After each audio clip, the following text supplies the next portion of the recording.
জয় হিন্দ বন্ধুরা।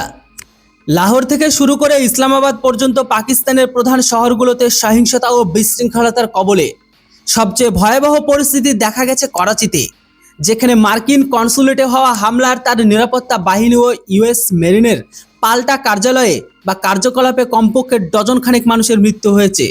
মৃতদের মধ্যে বিক্ষোভকারী, রেঞ্জার্স সদস্য এবং সাধারণ নাগরিক অন্তর্ভুক্ত রয়েছে। করাচিতে দুপুর পর্যন্ত শান্তিপূর্ণ মনে হওয়া প্রতিবাদ হঠাৎ সহিংস হয়ে ওঠে। শত শত সংখ্যায় বিক্ষোভকারীরা মার্কিন কনসুলেটের প্রধান গেটে হাতুড়ি আর লোহার রড দিয়ে ভেঙে ফেলে।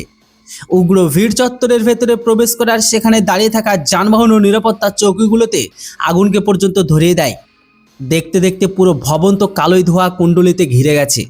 পরিস্থিতি নিয়ন্ত্রণের বাইরে যেতে দেখা গিয়ে নিরাপত্তা বাহিনী প্রথমে তাদের উপর টিয়ার গ্যাস আর লাঠিচার্জের সাহায্য নেয়, কিন্তু ভিড় পিছু না হটায় সরাসরি তাদের উপর গুলিবর্ষণ শুরু করে, যাতে বিপুল সংখ্যায় মানুষ হতাহত হয়। সহিংসতার আগুন কেবল করাচি পর্যন্ত সীমাবদ্ধ থাকেনি।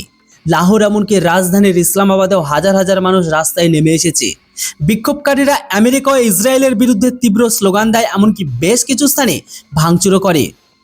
পিওকের স্কার্দু শহর থেকে বড় পরিসরে প্রতিবাদ ও নিরাপত্তা বাহিনীর সঙ্গে সংঘর্ষের খবর আসছে। পুরো দেশে মোবাইল ও ইন্টারনেট পরিষেবা আংশিকভাবে বন্ধ করে দেওয়া হয়, যাতে গুজব ছড়ানো আটকানো যায়।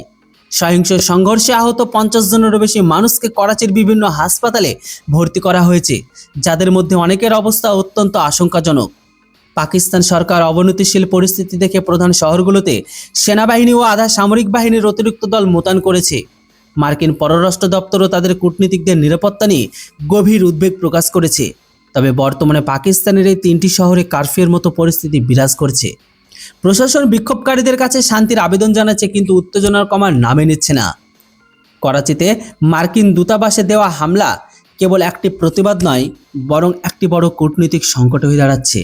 আলী খামেনির মৃত্যুর পর ছড়িয়ে পড়া এই সহিংসতা আগামী দিনগুলোতে আন্তর্জাতিক রাজনীতিতেও গভীর প্রভাব ফেলতে পারে। যেটাই হোক, পুরো খবরটি শুনে আপনাদের কি মতামত সেটা অবশ্যই কমেন্ট সেকশনে লিখে জানান। ভিডিও আর ইনফরমেশন ভালো লাগলে চ্যানেলটিকে কেউ সাবস্ক্রাইব করতে ভুলবেন না। Thanks for watching. জয় হিন্দ, বন্দে মাতরম।